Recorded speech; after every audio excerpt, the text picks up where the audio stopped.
Shalom Indonesia dan shalom buat saudara semua. Alkitab mengajar kepada kita untuk berdoa untuk damai sejahtera di Yerusalem.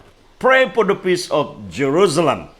Kenapa dia suruh kita berdoa buat damai di Yerusalem? Karena memang Yerusalem akan terus bergejolak sampai sang Raja Damai, Yesus Tuhan kita, dia datang ke atas kota itu.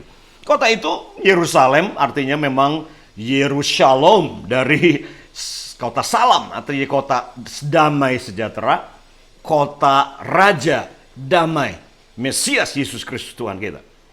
Nah, hari ini, kalau Yerusalem sedang bergejolak hari ini, penting kita memahami ini dalam perspektif yang benar. Ini bukan perang Israel dengan Palestina sebagai negara. Ini juga bukan perang Israel memerangi orang Islam yang ada di Palestina. Ini juga bukan perang Israel Yahudi Kristen dengan Islam. Bukan sama sekali. Tapi ini adalah masalah perebutan tanah yang menyangkut di dalamnya sejarah, secara geografik, sejarah agama di dalamnya. Memang ada unsur eskatologi di mana Israel tetap akan mempertahankan tanah Yerusalem karena itulah tanah perjanjian yang dijanjikan kepada Abraham, Ishak dan Yakub. Dan tentunya pihak Islam juga mengklaim itu adalah tanah mereka. Kalau menurut sejarah perang memang demikian. Oke.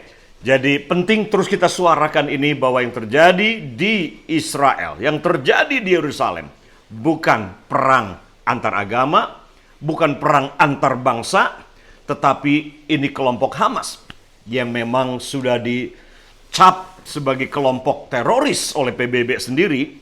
Dan inilah yang mulai memprovokasi Israel, Yerusalem, menyerang warga sipil, dan Israel berhak mempertahankan dan menjaga warga sipilnya ketika diserang. Kita tahu, berita-berita jelas, fakta-fakta memberitahu ada ribuan roket yang diluncurkan ke daerah-daerah, kota-kota di mana warga sipil itu berada. Jadi hari ini, baiklah kita sebagai pribadi, sebagai umat Tuhan di Indonesia, apapun agamanya, kita bisa dengan clear melihat dengan jelas apa yang terjadi di Yerusalem hari ini. Jangan biarkan kebohongan dan provokasi dari kelompok-kelompok radikal. Jangan biarkan kelompok-kelompok bahkan partai-partai politik yang radikal agama itu memprovokasi seolah-olah yang terjadi di Yerusalem adalah sebuah persekusi, penganiayaan Kristen terhadap Islam, atau Israel Yahudi terhadap Islam, atau Barat terhadap Islam. Bukan seperti itu yang terjadi. Oke? Tapi ini kelompok radikal, kelompok Hamas, kelompok teroris yang memang ada di negara Palestina. Jadi kelompok-kelompok ini yang mereka memprovokasi, yang memang misi tujuan mereka adalah ini, menghabiskan Zionis atau negara Israel. Mereka tidak ingin melihat Israel ada eksis sebagai sebuah negara dari muka bumi.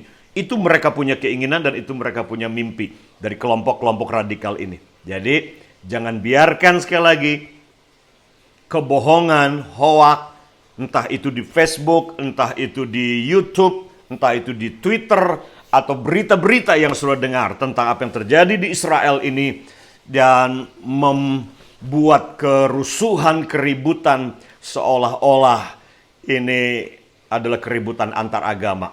Sama sekali bukan keributan antar agama. Saya percaya bahwa ini akan sebentar lagi akan selesai.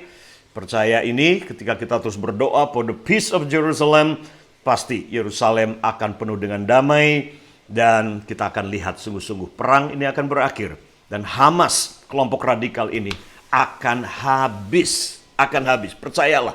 Akan habis kelompok-kelompok radikal agama ini. Oke? So, itu saja pesan saya, terus berdoa tentunya buat Indonesia, untuk damai sejahtera di Indonesia. Karena Indonesia adalah negara yang cinta damai, apapun agamanya, kita cinta damai. Ya, kita jelas, kita bangsa yang kuat, dan itu sudah terbukti. Selama sekian puluh tahun, Indonesia sejak merdeka 1945, sampai hari ini, kita melihat Indonesia yang satu, rukun, kuat, harmonis, ya, dan Indonesia yang bersatu. Oleh karena itu, Indonesia yang toleransi tinggi antar agama, antar suku, Indonesia yang tidak setuju dengan radikalisme agama, Indonesia yang tidak setuju dengan negara agama, Indonesia juga tidak setuju, menolak semua paham-paham HTI, FPI yang ingin menegakkan syariah di Indonesia atau negara khalifah di Indonesia, khilafah di Indonesia. Kita tidak setuju, kita menolak itu. Kita harus bersuara dengan cara kita masing-masing. Oke? Jadi ini pesan saya. Kita sedang ada di akhir zaman, waktunya sudah sangat singkat, sangat dekat sekali. Nah, saya percaya selesai perang Israel, bukan perang sekali lagi, ya, yang terjadi sekarang ini antara Hamas dengan Israel ini, kelompok radikal ini, kita akan lihat ada sebuah proses perdamaian yang lebih permanen di Timur Tengah, yang khususnya menyangkut kota Yerusalem. Kita akan lihat, terus awasi, karena Yerusalem, kondisi Yerusalem ini adalah jamnya Tuhan tentang kedatangan Yesus yang kedua kali. Terus berdoa, minta untuk damai sejahtera untuk Yerusalem. Jangan ikut-ikutan, saudara, apalagi umat Tuhan, jangan ikut-ikutan apapun agama saudara di Indonesia yang tidak tahu persis sejarah historik yang terjadi di sana, kerusuhan yang sekarang ini. Jangan pernah mengucapkan kutuk atas umat Israel. Karena kita punya janji khusus, terkutuk orang yang mengutuki dan diberkati orang yang memberkati. Kita umat Tuhan akan terus memberkati, bukan cuma Yerusalem, bukan cuma Israel, tapi semua orang kita dipanggil untuk memberkati, bukan untuk mengutuki. Siapapun, bangsa apapun, agama apapun. Bahkan Tuhan Yesus mengajar buat kita untuk mengasihi musuh-musuh kita.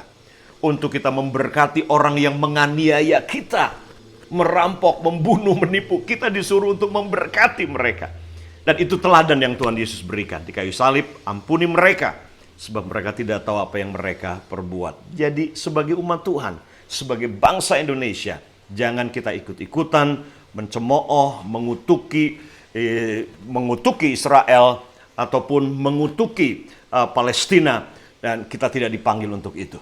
Kita harus melihat secara objektif dengan kacamata Tuhan, melihat apa yang sedang terjadi dengan pikiran yang clear mind, clear heart, dan clear perspektif. Baru kita bersuara. Jadi hari ini saya tidak ada di pihak Israel, saya tidak ada di pihak Palestina, karena saya ada di pihak yang benar. Yang pasti Hamas adalah kelompok teroris yang PBB sudah stempel itu. Dan ini yang dilakukan adalah kelompok Hamas ini yang melakukan penyerangan, memprovokasi Israel, dan meluncurkan ribuan roket ke wilayah Israel. Oke, jadi sementara saya yakin orang-orang Kristen yang ada di Palestina pun, yang Islam pun, yang moderat Islam di sana pun, sekarang ini sedang bersatu berdoa supaya bisa selesai cepat. Ya, bisa cepat selesai yang terjadi di sana. Karena yang rugi adalah rakyat sipil Israel maupun rakyat Palestina. Jadi jangan biarkan kelompok Hamas ini terus dia berkuasa dan terus dia melakukan provokasi.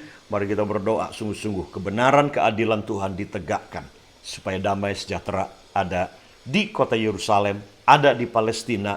Ya, karena tidak mungkin ada kebenaran tidak mungkin ada damai sejahtera tanpa ada kebenaran, tanpa ada keadilan. Keadilan menurut apa kata Tuhan, bukan apa kata manusia tentunya. Oke? So, itu saja pesan saya. Tuhan Yesus memberkati saudara.